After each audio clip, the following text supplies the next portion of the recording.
Hello, my dear students. We have been studying this particular subject of pharmaceutical marketing management, a very important subject for your future.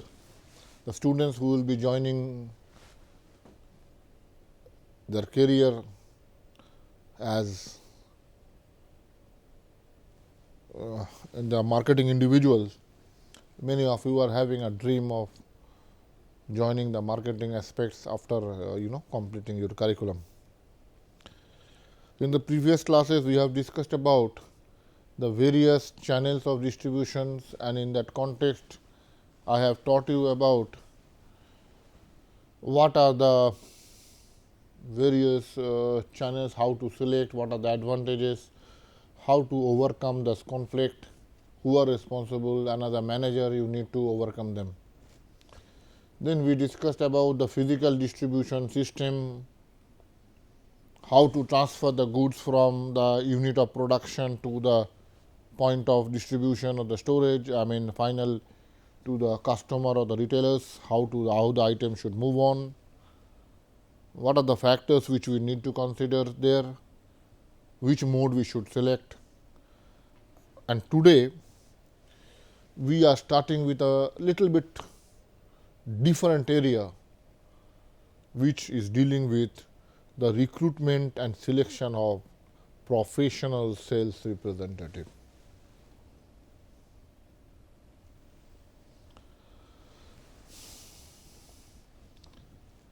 Many of you will be having a query in your mind, sir, recruitment and selection is a part of the human resource function of management, then why are we so much interested to learn about it? The reason behind this is, as told by me in the beginning of my lectures in the previous classes, that all managers at all levels, they need to study, they need to do all the functions. The functions starting from planning, organizing, staffing, directing and control. So, please remember the staffing function is not the only responsibility of your HR division of an organization. Every individual, whether he is in a production, there he has to recruit his group of individuals who will be involved in the process of production. As a marketing manager, you need to recruit the various sales representative who will be working under you. As a finance guy, he will be recruiting the people who will be working in the finance team. A system manager has to recruit people who will be working in the systems division of an organization. An R&D head, he has to recruit the people who will be the member of his research and development team. He may be a group leader, absolutely, but at the same time he has the that autonomy, the power to recruit the people who will be working with him.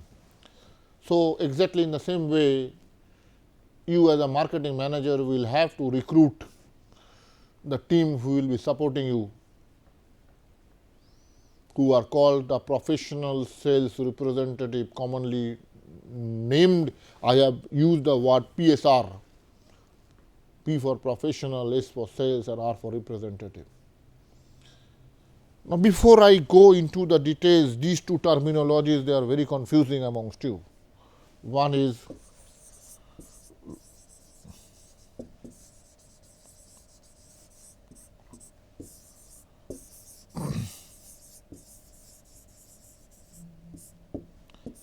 recruitment and other one is selection.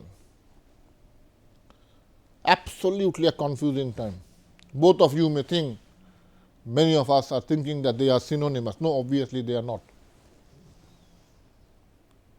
Recruitment starts from a process where we are developing a system to decide how many people you require,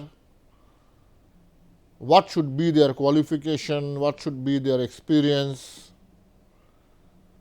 what should be the source of people from where you have to recruit them, how to carry out, whether to put up an advertisement in a newspaper or you have to go to a college for recruitment of freshers as a campus interview, whether you have to take the help of certain consultants.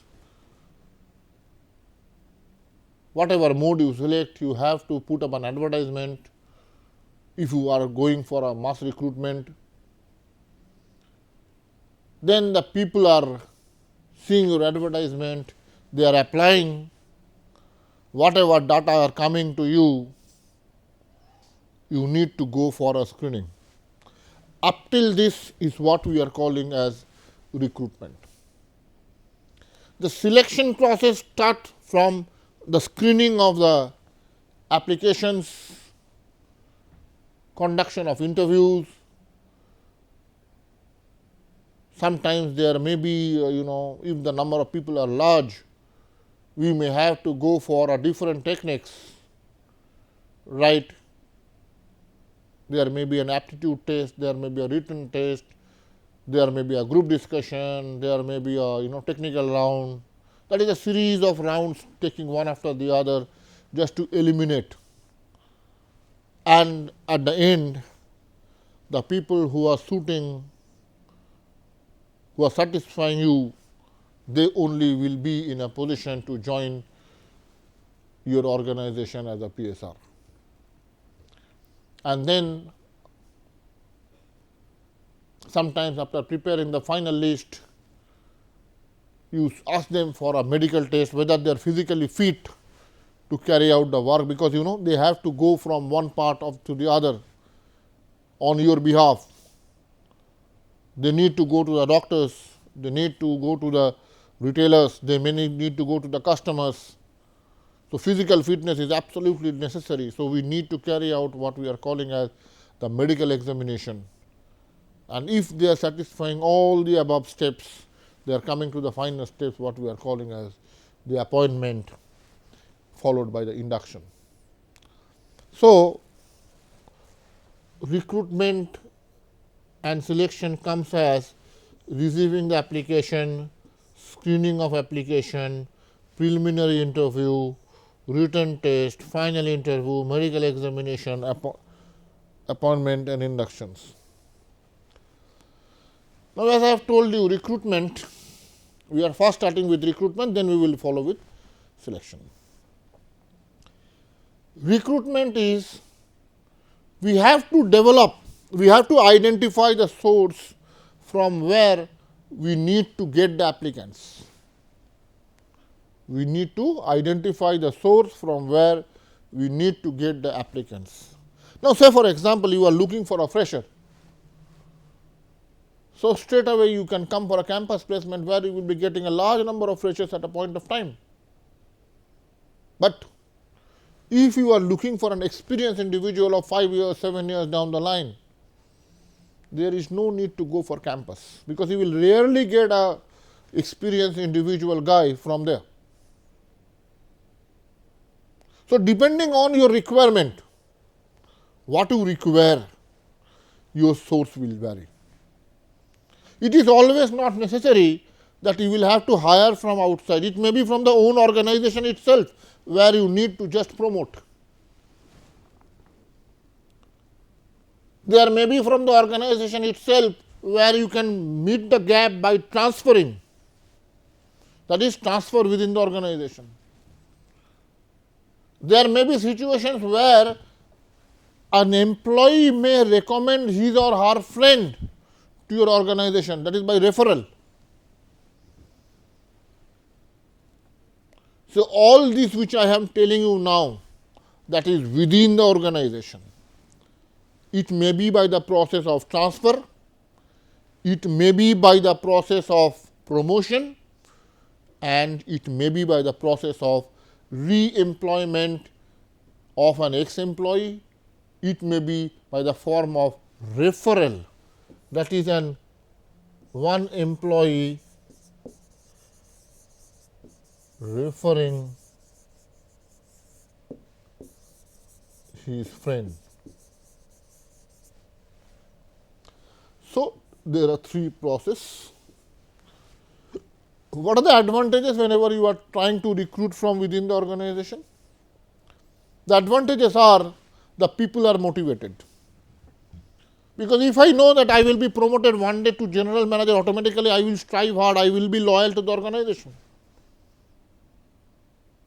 Number two, the process is very simple. You need not have to put up an advertisement, you need not have to put up a cost, you need not have to travel. Just simply ask for the applicants to come in and automatically you can recruit. As because the persons are located within the organization, so training duration is reduced, at the same time cost is obviously reduced. Because the people are already in your organization, they are knowing what your organization culture is, what are the rules and regulations of the organization. So, automatically the training and the induction process can be reduced. This will not only reduce your time, it will not only reduce your training time, at the same time it will reduce your cost too. It is a very, very efficient method which is used by HR.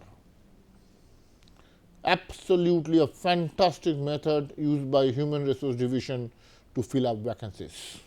So, the merits are, the motivation level will be high, the process is simple, short training process, efficient use of HR and the cost is lower down.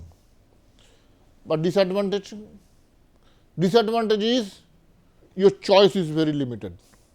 People who are working in your organization, they only will be in a position to do it. However, if it is referred by some employee, then it is better. So, limited choice, stagnation of skills, as because technology is updating daily. In the earlier days, tablet, capsules, suppositories are there. Today, we are coming on to a new area of personalized medicine. Artificial intelligence changing the entire role of the healthcare sector. Pharmacovigilance playing a predominant role in the healthcare sector. So, a constant upgradation of the technology taking place. So, the major disadvantages whenever we are going for internal recruitment are limited choice, stagnation of skill, discouraged competition, reduced productivity, particularly for government organization, sometimes the productivity goes down, increased conflict and discontent within the organization. Say for example, I am recruiting, I am promoting an individual, that may lead to a discontent amongst the other members of the team. So, this conflict results in lowering down of productivity. Next is, after the internal source, we are moving on to what we are calling as outside source or external source.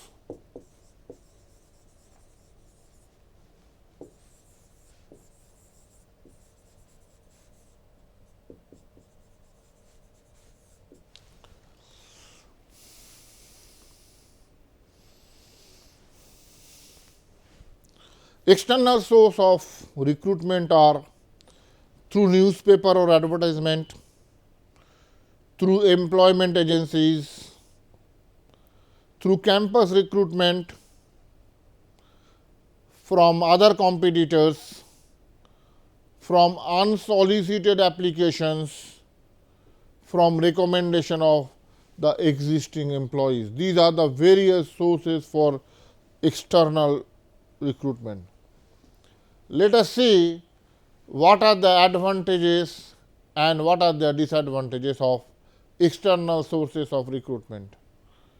Advantages are, number one, even technology changes, you are getting a newly trained individual, that is qualified personnel are very easily available. Second advantage is, you are in a position to select from a much wider pool. You are in a position to select from a much wider pool, greater number of applications, that your choice becomes much broader. Next is competitive spirit exists as existing staff compete with the outside external individuals. So, there is a very high competition existing. Disadvantages: there may be a discontent among the existing staff. They may think that I am working for so many days with an expectation that I will be promoted. Today they are hiring from outside. So, that will again create a sort of conflict in their mind. See, everybody wants to advance in their career. If you are recruiting from outside and filling up the vacant position, automatically it will lead to dissatisfaction among the existing staff. It is time consuming. Why? Because you have to put up an advertisement, you have to coordinate the entire interview process, you have to go for the going for the training,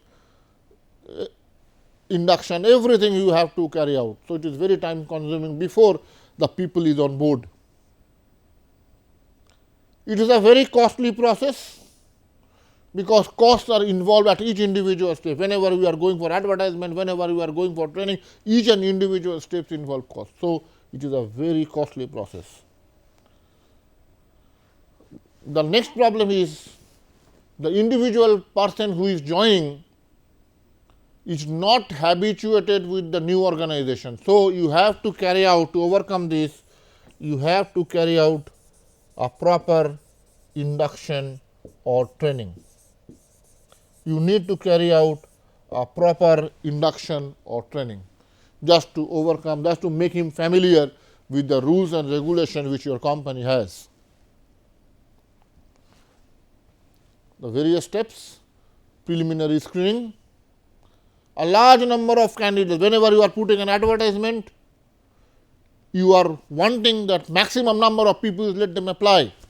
There are two terminologies. One is called essential qualification or EQ, other one is called desirable qualification or DQ. Essential qualification means the minimum qualification which should be there in an individual, so that he or she is applying for a job. Desirable qualification means, apart from having the essential qualification, there are some attributes, there are some experience criteria which may be desirable for an individual to do a job. Say for example, there is one particular post for a professional sales representative, where his essential qualification may be a B.Pharm or a B.Sc graduate. This is his essential qualification. Desired qualification may be, he may be having 2 years of experience of working in a particular organization. So, essential qualification is he must be a science graduate, he may not be a person with an arts graduate, that may not be allowed. A illiterate individual, he is not allowed, because the essential qualification suggests that the minimum qualification which is to be there, so that he is eligible to apply. Desirable means one which makes him more potential candidate for a particular post. Essential qualification, on that basis, say for example 1000 application may come. Then you screen the application on the basis of desired qualification, and you can shut down, you can curtail the number of applicants, because it is not possible to interview 100 applicants. Now, the screening test basically on intelligence quotient test, sometimes aptitude tests are done, sometimes technical interviews are conducted, and sometimes personality tests including emotional stability, maturity, values and ethics, they are judged. Then we have to conduct the interview which we are calling as the employee interview, that is followed by the reference check. At the end of your biodata, you are putting some references. So, the organization can refer to them about your credibility, how you are, what are your plus and the minus point, they may get it verified. finally get the selection decision followed by medical examination, whether you are medically fit for the job, and then finally if you are satisfying, they will give you a job offer and an opportunity to join. Moment to join, then they will put you on training, they will put you on induction to make you accustomed with the company's policy, rules and regulations. The hiring process, 3 major steps: analyzing sales personnel needs, determining the number of salespeople required and the type of person desired. Realistic understanding of both helps to develop a recruitment and selection training programs, recruit the sales candidate, identify potential salespeople and attract them to the firm, finally followed by the selection or screening, eliminate unwanted, unqualified, undesirable people and select the best out of the qualified employee. Selection process, 3 steps: preliminary screening, initial and intensive interview, where in preliminary screening, education, work experience, age, activities, whatever data they are in your biodata they go for, we try to remove them who are insufficient education or low grade point, insufficient work experience or poor work record. Now, this is followed, so one is leading to the next step, that is initial interview, press characteristics, dress appearance, cleanliness, personality, interactive skills, verbal ability, motivation. Mainly we are rejecting people which are low poor grade, offensive personality, poor record, that we try to move. Analyzing the sales personnel lead, determine the number of salespeople required, identify the type of person required, realistic understanding of both help to develop the recruitment and selection training programs. Then you recruit the ideal sales candidate, identify potential salespeople and attracting them to the firm, eliminate the unqualified or undesirable candidate, select the best one. Use several recruitment process, internal, friend, customers and applicant search source, company within, employee referrals, employment agencies and internet. Finally, we have to go for the job offer, the follow up with the first class letter containing the formal letter of employment. Deadline, there should be you should put up a deadline, that should not be an open ended one. Your responsibilities must be clearly mentioned in the job offer letter or the offer for employment. It should state the salary, you should give an idea about the allowable moving expense, formal training dates, time before the first performance review is done, when the representative will be first eligible for the next promotion and number of vacation days. With this, now in that case what we have to do is the formal appointment letter, it must clear cut mention about what are the benefits which are available to a representative, what are the costs which you are incurring for the organization. That is, say for example, they will give you a detailed structure of your pay, they will give us the detailed deadline when to join, what are your responsibilities, what are your job requirements which you need to do, and with this they will be providing you an offer letter, and that offer letter, after you are receiving that, you need to convey your acceptance, and that necessarily should be in the written form and not preferably in the oral form. And after you are giving your written confirmation, the next step will be you will have to come with all your documents in original on the day which you will be joining. The team will be matching, the organization will be matching with the photocopies which you are submitting and the originals which you have. If these two things are matching, and now this particular work is generally done by the human resource division of any organization, they will match, and if it is matching, okay, they will allow you to join, and then that step will be followed by your effective training on board, which we will be discussing in the next class. Thank you very much.